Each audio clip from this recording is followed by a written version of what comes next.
paz do Senhor a todos, amados irmãos, pastores, membros da Igreja Unida e Convenção Unida Internacional. Estamos aqui hoje já para nosso segundo estudo dentro da nossa revista de estudos bíblicos desse trimestre corrente, que estamos tratando sobre os fundamentos da fé cristã 2.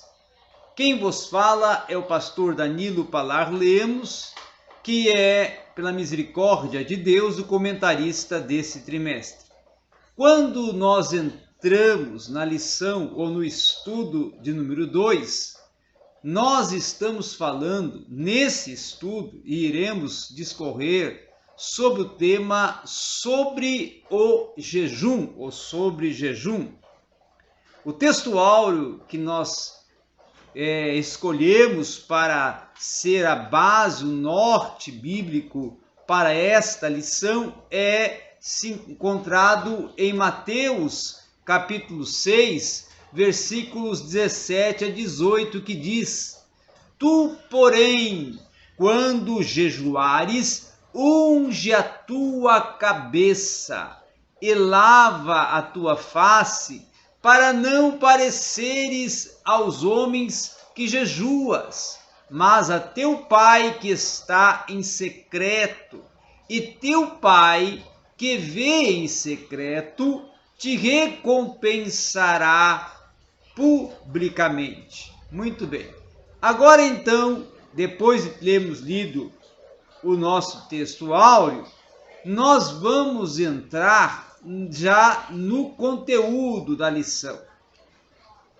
Aqui na introdução eu faço uma breve conceituação e menção do que vem a ser a proposta do jejum, ao dizer que o jejum é uma forma de nós virmos a nos esvaziar fisicamente, até para nós sermos fortalecidos e cheios espiritualmente. É um esvaziar da carne para encher-se do espírito. Charles Willens, ele vai dizer que quando nós jejuamos, nós estamos afirmando que o estômago não é o nosso Deus, tá? E ele vai colocar, inclusive, o Jacques Willens como ponto de referência bíblica para essa reflexão dele, Filipenses 3,19. Já o jejum também eu coloco que ele pode ser considerado uma forma de nós irmos a modificar a carne. E esse mortificar da carne, justamente para nós podermos vir a alcançar uma comunhão mais íntima, mais profícua, mais eficaz com Deus. Assim o jejum irá nos facultar, nos conceder, nos permitir um fortalecimento do nosso espírito, do nosso ser interior. Tá? Muito bem. Então, esta é a visão que você pode passar para o aluno, ou para os alunos, ou para a igreja, de um aspecto geral do que vai ser tratado, discorrido e abordado nessa lição. Agora, nós iremos adentrar já a partir do primeiro ponto, ou do primeiro tópico desta lição, que é qual a razão e sentido do jejum para uma vida espiritual. Primeiramente, vamos nos direcionar para a linguística do Antigo Testamento, dentro do que propõe um termo no hebraico. Nós temos no hebraico, que é a língua do Antigo Testamento, o termo ou a palavra nesteia, que é a palavra que nos indica ou nos dá o sentido de abstinência. Então, nós, dentro dessa proposta de abstinência, e também de um outro termo grego, riná, que é afligir, nós já podemos ter uma conotação, uma percepção maior, que o jejum pode ser considerado uma forma tão somente de abstinência, como também de um afligir, de um confrontar a nossa carne.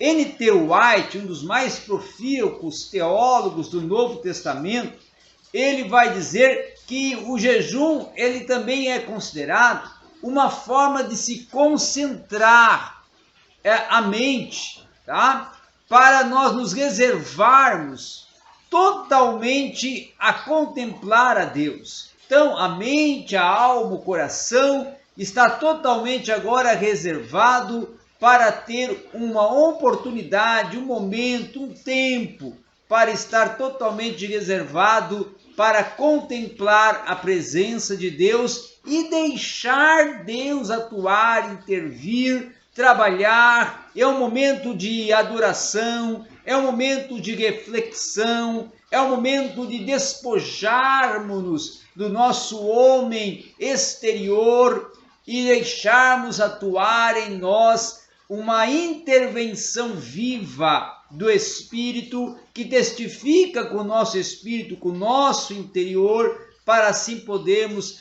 ser elevados à presença viva, permanente e eterna de Cristo em nós. Agora que nós já vimos o que trata este primeiro tópico, nós também podemos olhar e nos direcionar para o segundo tópico, que vai falar por que nós devemos jejuar. É uma pergunta.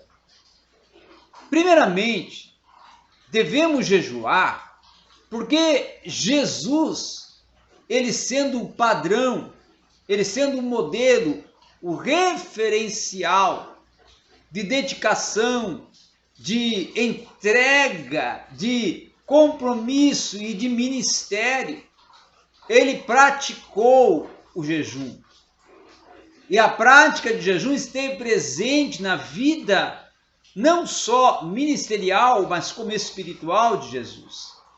Jesus nos ensinou, através do seu próprio exemplo, da sua própria forma de atuar, seu próprio estilo de vida, que nós devemos sim praticar uma vida de reserva, de entrega e de momentos em que estaremos jejuando na presença de Deus. Se nós virmos acreditar e considerar que devemos orar regularmente, também a mesma forma nós devemos jejuar regularmente. Então, o jejum, ele é uma prática constante e deve ser considerado uma prática constante na vida daquele que segue a Cristo. Então, nós temos que considerar que o jejum é ele que nos concede a oportunidade de estar mais íntimo e próximo de Cristo e de, através dele, nós obtermos revelações, orientações, direções da vontade, do propósito e do querer de Deus em nossa vida. Então, o jejum, ele pode ser considerado um momento de nós estarmos também demonstrando a nossa obediência, submissão e humilhação, que é o primeiro ponto desse segundo tópico. Então, quando nós jejuamos, nós estamos não só demonstrando obediência à palavra de Deus, como uma orientação que o próprio Cristo nos deu de virmos a praticar o jejum, mas também nós estamos demonstrando a nossa humildade e a nossa humilhação quando estamos jejuando, como está implícito no texto de Tiago, capítulo 4, no versículo 10. Cada vez que nós nos encontramos e que nós vemos dentro do contexto bíblico, nós nos encontramos com a palavra de Deus, nós nos voltamos para a palavra de Deus, nós vamos ver o jejum na Bíblia com uma mensagem transmitida de humilhação diante de Deus, de quebrantamento diante de Deus, um momento de total despojar do nosso ser exterior, como já mencionei em outro tópico, para deixar agir, atuar, intervir a presença viva, permanente e eficaz de Cristo em nós. Então, nesse momento, é um momento para nós deixarmos o Senhor intervir em nossa insistência. Um outro aspecto também, dentro desse segundo tópico, já o segundo ponto dentro dele, é os benefícios que nos traz o jejum. O primeiro benefício que nos traz jejum, primeiramente, é que nós vamos iniciar, até como o próprio profeta Isaías, no capítulo 58, nos versículos 6 a 12, nos traz essa elucidação e fundamentação para nós podermos extrair os benefícios do jejum. Nós temos aqui 12 benefícios listados que eu fiz questão de listar. Primeiro, santidade. O termo hagios, que significa santo, ele tem também o sentido de reservado, consagrado. Então o jejum nos leva à oportunização de nos reservar e nos consagrar para Cristo. Também é um momento de revelação, revelação na palavra, revelação na própria voz audível de Cristo, falando não somente verbalmente, em algum momento que pode falar, mas também no nosso ser interior, através do testificar do Espírito Santo com o nosso espírito. Também na própria justiça, na própria equidade, na própria liberdade, na presença de Deus manifestada em nós, numa oração que vai ser respondida, uma oração que vamos ter a facultação, a oportunização de estarmos mais focados nesse momento de diálogo com Deus. Uma cura, uma orientação contínua, uma clareza, um refrigério, um vigor, um momento até de restauração e submissão total a Deus. Então, no jejum, sintetizando tudo, nós podemos sim encontrar o maior vigor para a nossa vida, que é o vigor espiritual, que é a restauração do nosso ser interior e também a purificação. Um outro ponto, e agora já partindo para o nosso terceiro tópico, é o ensino de Jesus sobre o jejum. Entramos agora no momento que é o próprio Cristo, o próprio Mestre, o nosso próprio Senhor está nos orientando sobre o jejum. O discurso pedagógico, didático, instrutivo de Jesus dentro do seu querigma, foi sempre assemelhado com questões relacionadas a uma controvérsia, a um debate, a um embate que ele vai ter com os fariseus que não compreendiam, na verdade, o que vinha a ser jejuar. Consideravam que o jejum era um jejum estereótipo, um jejum exterior, um jejum de aparência, de formalidades, um jejum para demonstrar publicamente que estava jejuando a fim de atrair um reconhecimento de uma vida piedosa, de uma vida santa, de uma vida pura, não é? Mas na verdade não é este o propósito que Jesus tinha para o jejum. O propósito que Jesus tinha para o jejum não era externo, não era para você estar ali demonstrando aparentemente que estava tendo uma vida piedosa, mas sim o seu interior refletir uma vida piedosa, o seu interior refletir uma vida consagrada, o seu interior refletir Cristo exalando o seu perfume em você. Então, nesse sentido, é que Jesus vai discorrer pedagogicamente ensinando, advertindo, instruindo sobre como, por que e o para que jejuar. E ele vai dar demonstrações a partir da própria essência, do próprio agir, atuar, intervir dele, como uma vida consagrada ao Senhor, que também tinha seus momentos para jejuar e para orar. Então, o que fazer enquanto eu estou jejuando? Qual deve ser o meu procedimento enquanto estou jejuando? Primeiramente, você deve ter um exercício de fé, tá? Jejuar com fé, exercitando a sua fé, a sua convicção, a sua confiança total, plena em Deus. Dar esse valor como uma prática não somente de devoção, mas uma prática de total encaminhamento da sua vida espiritual, de arraigar da sua vida espiritual, momento de consolidar a sua espiritualidade.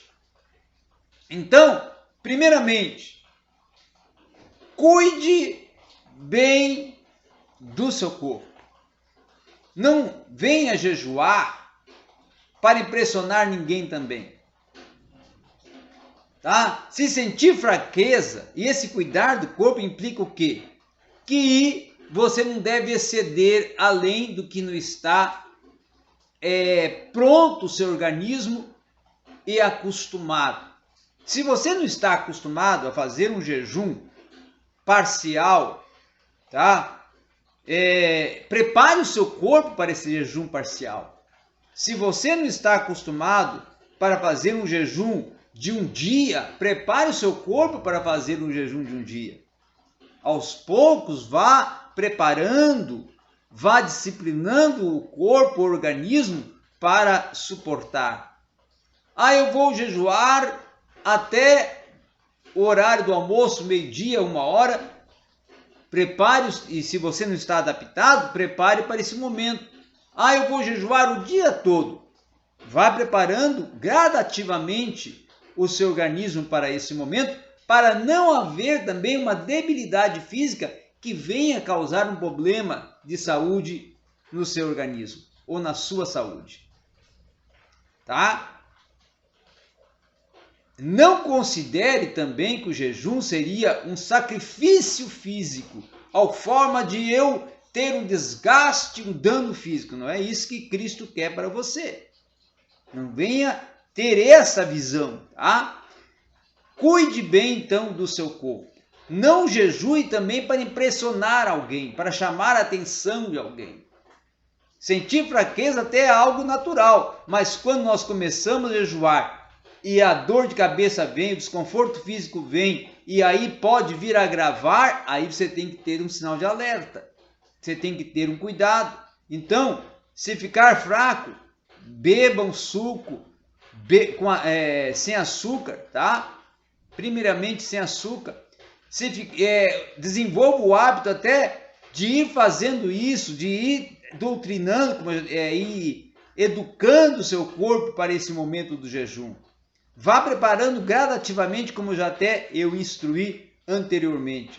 Faça o jejum, então, dentro das suas condições físicas, emocionais e principalmente as espirituais. Outro aspecto também, que é o segundo ponto deste ensino pedagógico que nós estamos falando agora, que é o ensino de Jesus sobre o jejum, é em que me concentrar no momento, no tempo, na hora, nos momentos, nas horas, nos minutos, não é? No espaço diário em que eu estou jejuando. Primeiro, nos concentrar no alvo principal do jejum, que é o relacionamento nosso com Deus. Nos concentrar naquilo que Deus tem para nós e irá nos direcionar e que nós estamos buscando alcançar dentro da proposta desse jejum. Então é um tempo em que eu tenho que me concentrar em aprimorar-me espiritualmente.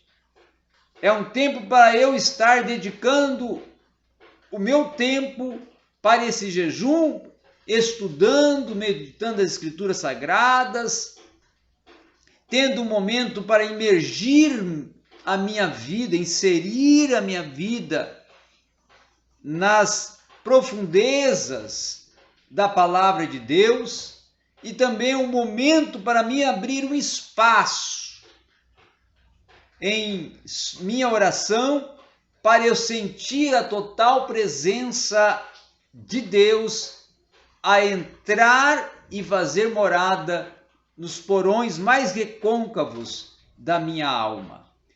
Também, agora entrando já neste, vamos dizer, quarto tópico, nós vamos ter antes dele um subsídio teológico, que é um momento para você ter um adicional, um apêndice, algo a mais para fortalecer o conteúdo da sua aula. E aí eu coloquei aqui considerações do grande avivalista inglês John Wesley, que foi um homem de uma vida de devoção a Deus, uma vida de oração a Deus.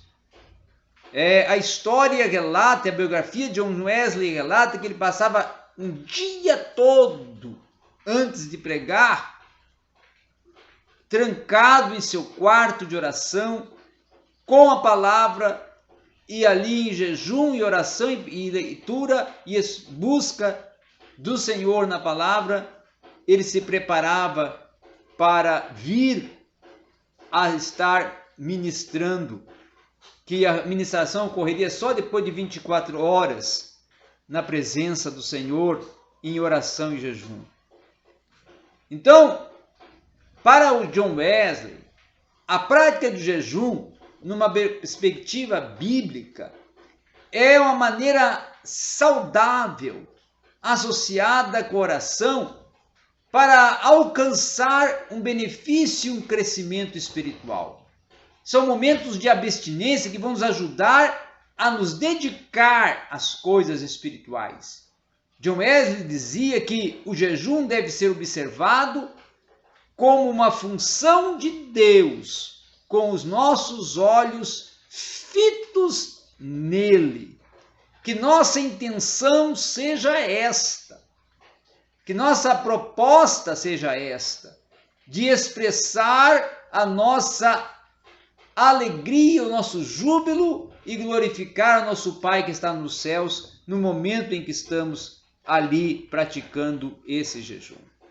Também, outro grande participante do movimento de avivamento proposto por John Wesley, que vai ser o Hannah Ball, vai dizer que participante, inclusive do Methodist Movement, né, que foi um dos grandes movimentos de avivamento, ele vai dizer que o dia de jejum, olha que expressão bonita, eu vou repetir bem e enfatizar bem essa expressão dele para nós sintetizarmos toda a aula praticamente nesta frase. Um dia de jejum para o meu corpo,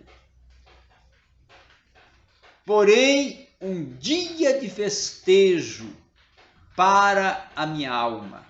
Vou repetir, um dia de jejum para o meu corpo, porém um dia de festejo para a minha alma. Aí agora, na sequência, entramos então no nosso quarto ponto da nossa aula, os tipos de jejum. Então, quando falamos de tipos ou formas de jejum, nós vamos ter dois que são específicos dentro da prática de jejum, que é o completo, o primeiro, e o parcial, o segundo. Aquele que é total e aquele que é parcial. O jejum completo ou total é o jejum que você vai ficar sem inserir ou ingerir a água e nenhum tipo de alimento, tá? Já o jejum parcial é aquele que você pode ingerir ou vir a ingerir a água e alimentar-se até de uma fruta e em algum momento estar ali, então, inserindo no seu organismo um alimento, uma água, uma fruta, um suco, para poder ali também ir preparando, como eu disse, o seu organismo para um jejum total. Um outro momento também é os jejuns mencionados na Bíblia, tá? O primeiro jejum que nós temos mencionado na Bíblia, que nós vamos inclusive encontrar na Bíblia, são 7 tipos de jejum. E o primeiro dele é o jejum de Ester, que está lá em Ester capítulo 4, versículo 16. O jejum que ela fez para poder entrar na presença do rei e alcançar ali a resposta e a comoção do rei, alcançando assim o favor em favor, ou, né, o benefício, o socorro, a intervenção do rei em favor do seu povo, o povo judeu. O jejum também de Daniel, que é um dos mais conhecidos, aquele jejum de 21 dias de Daniel, Daniel 10, 23. O jejum de um autoexame, que é o jejum de um dia. O jejum antes da batalha, né? Que era muito costumeiro do momento dos juízes, daqueles governantes que estavam ali naquele momento em que o Senhor levanta esses homens e mulheres para liderarem Israel e confrontarem com outras nações, surgindo ali batalhas, confrontos. Então, antes de qualquer batalha ou confronto, a adversidade que viessem a enfrentarem, eles tinham também um momento de jejum. O jejum para cura, uma cura não só interior, mas uma cura física.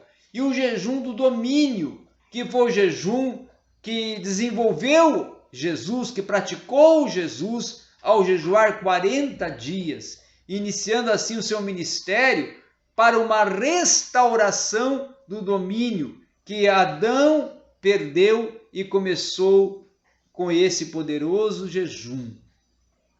O domínio contra todo o mal, contra toda a investida de Satanás. Então, tem esse propósito também. A duração de alguns jejuns nas Escrituras, como está no ponto 2 desse tópico 4, está tratando sobre jejuns que foram praticados, desenvolvidos por alguns personagens bíblicos que tiveram um tempo determinado, que tiveram um tempo estabelecido. O jejum costumava em Israel a ser praticado no momento do nascer do pôr do sol até, vamos dizer assim, o pôr do sol, ou o sol se pôr. Tá? Então, o jejum de Ester, ele foi um jejum que continuou 3 dias e 3 noites, que foi a proposta de Ester de estar desenvolvendo esse jejum. Já o jejum de Saul, em Jabes de Gileade, foi de 7 dias. O jejum de Saul, quando para a cura do seu filho estava doente, que durou 7 dias. Já o jejum mais longo, nós vamos ter os 40 dias que praticou, no caso, Moisés, também praticou o profeta Elias e também praticou Jesus. Então, e temos claro também o de Daniel, que foi 21 dias. Agora, o foco nosso, quando falarmos sobre tempo de jejum, que eu gostaria que estar ressaltando, que a ênfase não é no tempo. Eu vou jejuar 1 dia, 2 dias, 3 dias, 4 dias, 10 dias, 11 dias. Não. é na sua sinceridade, é na sua entrega e é no seu sentido máter de devoção, comunhão e reserva para Deus, que vai valer muito nesse jejum. É a sua sinceridade nesse jejum que vai ter o verdadeiro valor para mover o que Deus a Deus e direcionar o favor de Deus para a sua vida. A disciplina espiritual e física no jejum, que é o quinto ponto da nossa lição, fala sobre que o jejum vai requerer também que nós tenhamos uma disciplina espiritual e física, né? Já até adiantei um pouco sobre isso. Essas disciplinas, elas têm uma participação não só geral em nós, mas também tem uma participação para que o jejum venha a ser um momento de total comunhão, paz, harmonia e sintonia com Deus. Vai ser um momento de estarmos jubilantes, regozijantes na presença do Senhor. Então, o primeiro tópico desse quinto ponto, ou desse primeiro ponto desse quinto tópico, melhor dizendo, é como iniciar e finalizar o seu jejum de forma saudável. Primeiro, preparar o organismo, hidratando ele um dia antes, com bastante líquido, alimentando-se com alimentos que não sejam alimentos pesados, de difícil digestão. E quando for quebrar o seu jejum, for encerrar ele, alimentar-se com alimentos leves, tá?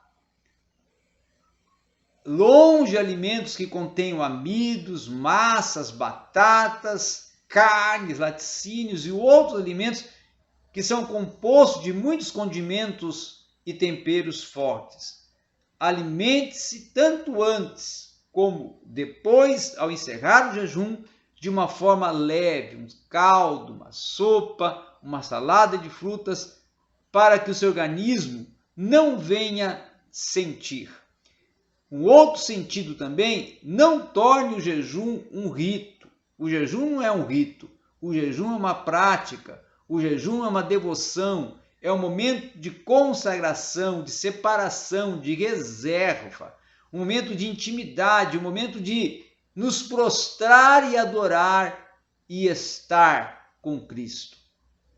O subsídio histórico que eu trago para nós encerrarmos esta aula, que se encontra na nossa revista, é o jejum ao longo da história. Tá? O jejum dele tem sido comprovadamente praticado pelos cristãos durante o decorrer da história. Não só dentro do contexto da tradição cristã, dentro do contexto da narrativa do Antigo Testamento e do Novo Testamento, mas também dentro dos registros experienciais de pessoas que têm alcançado durante a sua trajetória de fé grandes benefícios e resultados com o jejum e principalmente tem a vida sido uma vida de total comunhão, total sintonia e harmonia com Deus. O jejum, dentro do contexto histórico da igreja cristã, nós vamos ver Inácio, que foi um dos pais da igreja, né, responsável pela igreja de Antioquia no final do primeiro século. Ele vai demonstrar uma preocupação com os jejuns que eram exagerados, o que vai indicar que alguns cristãos no início da trajetória da fé cristã, eles jejuavam de uma forma intensa, sem as devidas preocupações com a saúde. Também Martyn Lloyd-Jones, tá? Em um dos seus mais expressivos livros e obras, o Sermão da Montanha, ele vai escrever, num dos seus estudos sobre o Sermão do Monte, que sobre o jejum ao longo da história revela que os santos de Deus, em todas as épocas e em todos os lugares, não somente tem crido no jejum, mas também o tem posto em prática. E isso não somente ocorreu com os reformadores da Reforma Protestante, aqueles que promoveram a Reforma Protestante, mas também, sem dúvida, foi observado na vida dos irmãos Wesley, no Holiness Movement, na vida de George Whitefield, um grande pregador inglês, e o povo de Deus sempre sentiu o jejum não somente como uma prática correta, mas também como um revestir de imenso valor que causa efeitos, que causa resultados e que promove uma fecundidade de comunhão, de fé e de vida na presença de Deus. Obrigado a todos.